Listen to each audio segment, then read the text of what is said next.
Ternyata, amalan seperti inilah yang paling dicintai Allah.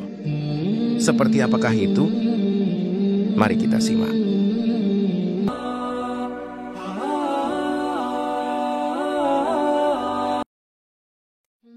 Jangan mencela makanan jika engkau tidak suka. Mari kita simak yang biasa Nabi lakukan. Nabi tidak pernah mencela makanan sama sekali. Jika beliau suka, beliau makan. Jika tidak suka, beliau tinggalkan. Seorang hamba yang rajin sholat malam dan berpuasa ternyata diancam masuk neraka jika melakukan hal ini. Apakah itu? Mari kita simak. Dari Abu Hurairah, ia berkata, ada seseorang bertanya pada Rasulullah Shallallahu Alaihi Wasallam, wahai Rasulullah, si fulana sering melaksanakan sholat di tengah malam dan berpuasa sunnah di siang hari. Dia juga berbuat baik dan bersedekah, tetapi lidahnya sering mengganggu tetangganya. Rasulullah Shallallahu Alaihi Wasallam menjawab, tidak ada kebaikan di dalam dirinya, dan dia adalah penduduk neraka. Inilah 3 golongan yang didoakan malaikat setiap hari. Siapa saja mereka? Mari kita simak. 3 orang yang didoakan malaikat. Orang yang sahur, orang yang duduk di saf pertama sholat, dan orang yang mendoakan saudaranya tanpa sepengetahuannya. Inilah salah satu cara yang bisa kamu lakukan agar bertetangga dengan Rasulullah di surga nanti. Nabi Shallallahu Alaihi Wasallam bersabda, aku dan orang yang menanggung anak yatim akan seperti ini di surga. Beliau mengisyaratkan dengan 2 jari, jari telunjuk dan jari tengah. Ini adalah sunnah Nabi, kapan siwak harus dilakukan. Mari kita simak sabda beliau. Seandainya tidak memberatkan umatku, niscaya aku perintahkan mereka untuk bersiwak setiap kali akan sholat. Janganlah engkau minum sambil berdiri. Ini larangannya. Sesungguhnya Rasulullah melarang seseorang minum sambil berdiri. Bahkan malaikat pun enggan masuk ke rumahmu karena ini. Apakah itu? Mari kita dengarkan. Malaikat tidak akan masuk rumah yang di dalamnya terdapat anjing atau gambar makhluk bernyawa. Jangan sia-siakan waktu fajar. Karena Nabi Shallallahu Alaihi Wasallam pernah bersabda, ya Allah, berkahilah umatku di waktu pagi mereka. Hanya karena ini, maka kamu bisa terhalang masuk ke dalam surga. Apakah itu? Mari kita simak. Nabi Shallallahu Alaihi Wasallam bersabda, tidak akan masuk surga orang yang memutus silaturahmi. Menjawab salam itu wajib, tapi jangan di saat seperti ini. Kapankah itu? Nabi Shallallahu Alaihi Wasallam bersabda, janganlah kalian memberi salam kepada orang yang sedang buang hajat. Ternyata, melakukan ini akan mendapatkan kebaikan yang sangat banyak. Mari kita dengarkan sabda Nabi kita. Barang siapa mengusap kepala anak yatim karena Allah, maka untuk setiap rambut yang disentuhnya, ia mendapatkan kebaikan. Inilah keutamaan kenapa bejana-bejana harus kita tutup. Ternyata Rasulullah melakukannya. Beliau bersabda, tutuplah bejana, ikatlah geribah, tutuplah pintu dan padamkan lampu karena setan tidak membuka bejana yang tertutup. Membaca doa ini ketika masuk pasar, maka hal besar akan engkau dapatkan. Apakah itu? Barang siapa masuk pasar lalu membaca, La ilaha illallah wahdahu la syarikalah, lahul mulku wa lahul hamdu, wa huwa ala kulli syai'in qadir. Maka dicatat untuknya 1 juta kebaikan, dihapus 1 juta keburukan. Ketika engkau bangun tidur, jangan lakukan ini. Nabi Shallallahu Alaihi Wasallam bersabda, jika salah seorang dari kalian bangun dari tidurnya, jangan mencelupkan tangannya ke dalam bejana sampai mencucinya 3 kali. Ternyata, gara-gara menjenguk saudara seiman yang sakit, malaikat akan berlomba-lomba mendoakannya. Bahkan ada banyak sekali malaikat. Mari simak hadis Nabi ini. Tidaklah seorang muslim menjenguk muslim lainnya di pagi hari, kecuali 70.000 malaikat mendoakannya sampai sore. Jika ia menjenguk di sore hari, maka 70.000 malaikat mendoakannya sampai pagi. Kenapa kita diperintahkan agar selalu bersuci atau menjaga wudhu kita? Ternyata, hadis inilah jawabannya. Bersuci itu adalah separuh dari iman. Inilah jawaban jika ada yang bertanya, kenapa kamu membantu orang lain dengan ikhlas? Nabi Shallallahu Alaihi Wasallam bersabda, sebaik-baik manusia adalah yang paling bermanfaat bagi manusia. Jika engkau bertanya-tanya, kenapa kita harus merutinkan sholat duha? Bisa jadi inilah salah satu jawabannya. Mari kita simak. Pada setiap sendi tubuh manusia terdapat sedekah. Maka setiap tasbih adalah sedekah. Dan 2 rakaat duha mencukupi itu semua. Adakah amalan yang lebih dicintai Rasulullah daripada iktikaf di Masjid Nabawi? Ternyata ini jawabannya. Mari kita simak. Nabi Shallallahu Alaihi Wasallam bersabda, sungguh aku berjalan bersama saudaraku untuk memenuhi kebutuhannya. Lebih aku cintai daripada iktikaf di masjid ini, Masjid Nabawi, selama sebulan. Inilah salah satu sebab kenapa kita harus menyayangi makhluk di bumi ini. Mari kita simak. Sayangilah makhluk yang ada di bumi, niscaya zat yang di langit akan menyayangimu. Segera lakukan ini jika engkau bersin atau mendengarkan orang lain bersin seperti ini. Mari kita simak. Jika salah seorang dari kalian bersin, lalu mengucapkan Alhamdulillah, maka hendaklah saudaranya menjawab, Yarhamukallah. Dan jika dijawab seperti itu, ucapkanlah, Yahdikumullah wa yushli balakum. Inilah keutamaan orang yang bisa menutupi aib orang lain. Nabi Shallallahu Alaihi Wasallam bersabda, barang siapa menutupi aib seorang muslim, maka Allah akan menutupi aibnya di dunia dan akhirat. Inilah salah satu cara yang cerdas agar kita bisa mendapatkan pahala dari orang yang berpuasa. Mari kita simak hadis ini. Barang siapa memberi makanan berbuka bagi orang yang berpuasa, maka baginya pahala seperti orang yang berpuasa itu, tanpa mengurangi pahala orang yang berpuasa sedikit pun. Apakah yang engkau dapatkan jika engkau pergi ke masjid untuk salat berjamaah? Ternyata keutamaannya sangatlah besar. Nabi Shallallahu Alaihi Wasallam bersabda, barang siapa bersuci di rumahnya, kemudian berjalan menuju salah satu rumah Allah atau masjid untuk menunaikan salat wajib, maka setiap langkahnya akan menghapus dosa dan mengangkat derajat.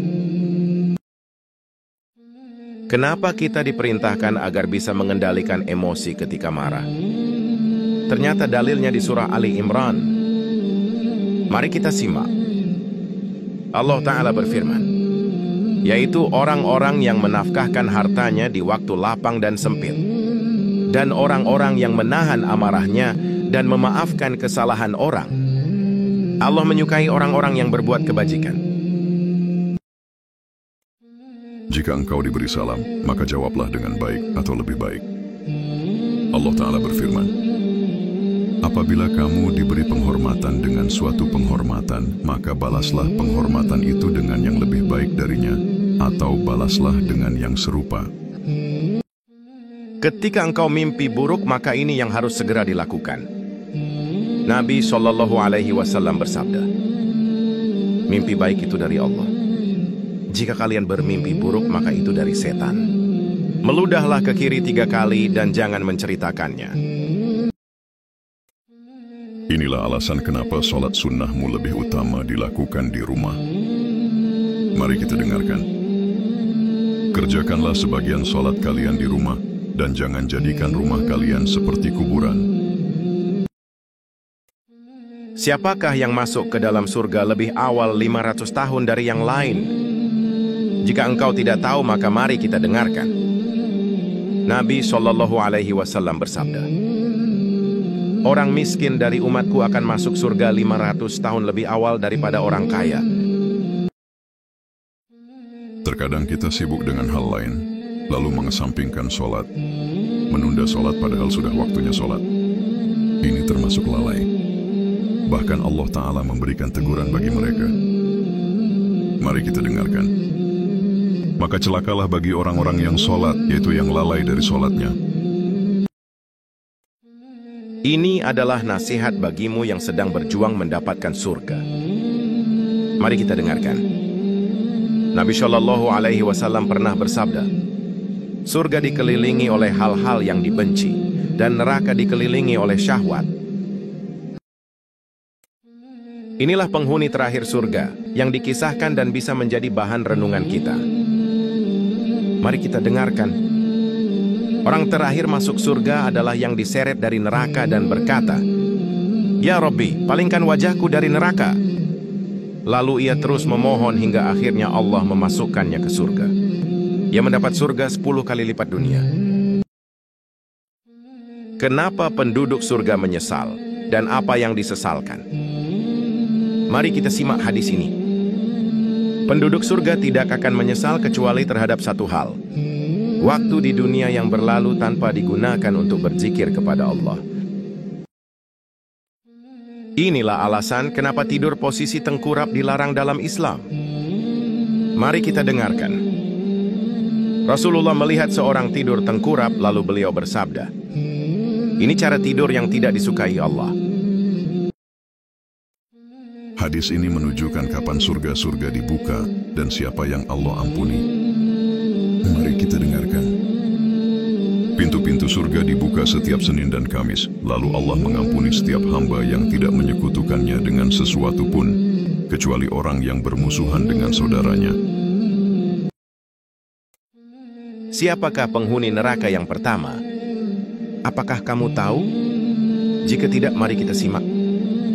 Nabi Shallallahu Alaihi Wasallam bersabda, orang pertama yang diadili pada hari kiamat adalah orang yang mati syahid, orang alim, dan orang dermawan. Semuanya dimasukkan ke neraka karena riya. Perbanyaklah amalan ini agar bisa menggugurkan dosa-dosamu. Amalan apakah itu? Mari kita simak. Sesungguhnya seorang muslim yang berwudu dan menyempurnakan wudunya, maka dosa-dosanya keluar dari tubuhnya hingga keluar dari bawah kukunya. Ternyata jika meninggal karena penyakit ini, maka dianggap mati syahid. Nabi Shallallahu Alaihi Wasallam bersabda, barang siapa yang mati karena penyakit perut, seperti diare parah, maka ia mati dalam keadaan syahid. Inilah salah satu sebab matinya hati yang sebaiknya dihindari. Mari kita simak. Janganlah kalian banyak tertawa, karena banyak tertawa akan mematikan hati. Ternyata dua hal yang sering kamu alami, ada yang dibenci Allah dan lainnya tidak. Apakah itu? Mari kita simak. Sesungguhnya Allah menyukai bersin dan membenci menguap. Jika salah seorang di antara kalian bersin, hendaklah ia memuji Allah. Inilah balasan indah bagi orang yang bersabar. Allah Ta'ala berfirman, sesungguhnya hanya orang-orang yang bersabarlah yang dicukupkan pahala mereka tanpa batas. Hal yang dianggap sepele, namun jika dilakukan dengan ikhlas akan memberikan sesuatu yang luar biasa bagimu. Apakah itu? Mari simak sabda Nabi kita. Nabi Shallallahu Alaihi Wasallam pernah bersabda, lindungilah dirimu dari api neraka walau dengan sebiji kurma yang disedekahkan. Dan jika tidak punya, maka dengan kalimat yang baik. Ternyata, amalan seperti inilah yang paling dicintai Allah. Seperti apakah itu? Mari kita simak. Amalan yang paling dicintai Allah adalah yang terus-menerus atau rutin, meskipun sedikit. Mau doa cepat dikabulkan? Sebaiknya ucapkan ini dulu. Nabi Shallallahu Alaihi Wasallam bersabda, jika salah seorang dari kalian berdoa, maka mulailah dengan memuji Allah dan bersyalawat kepada Nabi. Kemudian mintalah apa yang ia kehendaki. Maukah kamu kuberitahu bahwa ada amalan yang lebih baik daripada emas dan perak? Mari simak sabda Nabi kita ini. Nabi Shallallahu Alaihi Wasallam bersabda, maukah aku beritahu kalian amalan yang paling baik, paling suci di sisi Rabb kalian, paling tinggi derajatnya, dan lebih baik daripada menginfakkan emas dan perak, yaitu zikir kepada Allah. Ada 3 golongan yang Allah enggan untuk melihat, berbicara, dan mensucikan mereka. Semoga engkau terhindar dari menjadi orang seperti ini. Mari kita simak siapa saja mereka. 3 golongan yang Allah tidak akan berbicara kepada mereka, tidak akan melihat mereka, dan tidak akan mensucikan mereka di hari kiamat. Orang tua yang berzina, raja pendusta, dan orang miskin yang sombong. Sebagai seorang hamba yang beriman, kiranya kita selalu berdoa kepada Allah Azza wa Jalla. Inilah salah satu doa yang bisa kamu amalkan untuk meminta hati yang bersih. Allahumma ati nafsi taqwaha wa zakkiha anta khairu man zakkaha anta waliyuha wa maulaha. Jangan remehkan istighfar. Ini dahsyatnya. Mari kita simak. Barang siapa membiasakan istighfar, Allah akan memberinya jalan keluar dari setiap kesusahan, kelapangan dari setiap kesempitan, dan rezeki dari arah yang tidak disangka-sangka. Mau dapat pahala haji tanpa harus ke Mekah? Ini kuncinya. Nabi Shallallahu Alaihi Wasallam bersabda, barang siapa yang salat subuh berjamaah, lalu duduk berzikir hingga matahari terbit, kemudian salat 2 rakaat, maka ia mendapat pahala seperti haji dan umrah. Sempurna, sempurna, sempurna. Mendapatkan rumah di surga, ternyata ada caranya loh. Mari simak sabda Nabi kita ini. Barang siapa membangun masjid karena Allah, walau hanya sebesar tempat burung bertelur, maka Allah bangunkan untuknya rumah di surga. Inilah salah satu alasan kenapa banyak orang menginginkan punya banyak anak. Mari kita simak. Jika manusia meninggal dunia, maka terputus amalnya kecuali 3. Sedekah jariah, ilmu yang bermanfaat, atau anak saleh yang mendoakannya. Rasulullah membaca doa ini ketika menghadapi kesulitan besar. Mari kita simak. Ya Hayyu ya Qayyum birahmatika astaghits. Inilah ayat motivasi agar engkau selalu bekerja keras dan untuk mendapatkan janji Allah. Dengarkanlah. Sesungguhnya bersama kesulitan ada kemudahan. Maka apabila engkau telah selesai dari suatu urusan, tetaplah bekerja keras untuk urusan lain. Dan hanya kepada Tuhanmu lah engkau berharap. Allah menjaminmu surga jika engkau juga bisa menjamin ini. Dengarkanlah. Barang siapa menjamin untukku apa yang ada di antara 2 rahangnya dan 2 kakinya, maka aku menjamin surga untuknya. Jangan remehkan senyummu kepada saudaramu. Ini alasannya. Nabi Shallallahu Alaihi Wasallam bersabda, senyummu kepada saudaramu adalah sedekah. Inilah kenapa pemimpin yang adil sangat diidamkan. Di antara keutamaannya adalah karena doanya. Mari kita simak bersama. 3 doa yang tidak tertolak. Doa orang yang berpuasa hingga berbuka. Doa pemimpin yang adil. Dan doa orang yang dizalimi. Ini adalah sesuatu yang hampir dilakukan orang di akhir zaman ini, dan ternyata tidak disukai Rasulullah. Apakah itu? Mari kita simak hadis ini. Nabi Shallallahu Alaihi Wasallam membenci tidur sebelum Isya dan berbicara setelahnya. Menahan diri dari bicara saat marah adalah amalan besar. Nabi Shallallahu Alaihi Wasallam bersabda, jika salah seorang dari kalian marah, maka hendaklah ia diam.